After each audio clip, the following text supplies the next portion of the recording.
Assalaamu calaykum waraxmatullaahi wabarakaatuh. Dhammaan walaalaha ku xiran kanaalka isku soo noqod wanaagsan.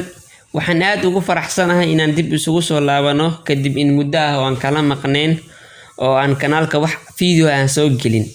Intaas ka gadaal waxaan doonayaa inaan idinla socodsiiyo arrin weyn oo ku soo kordhay kanaalka.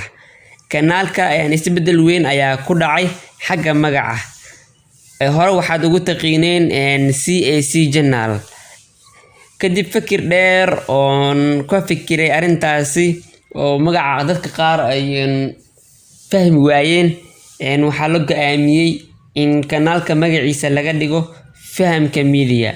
Insha Allah waxaan si toos ah u bilaabaynaa barnaamijyadii xiisaha badnaa ee aan soo gelin jirnay kanaalka.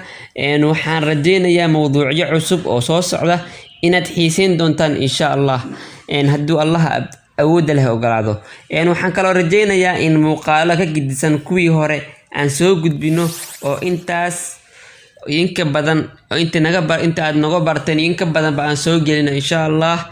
Waxaan doonayaa in intaas idin la wadaago inkastoo muuqaalku iska yar yahay haddana intaas ayaan doonayaa in idin la wadaago. Waad mahadsantihiin.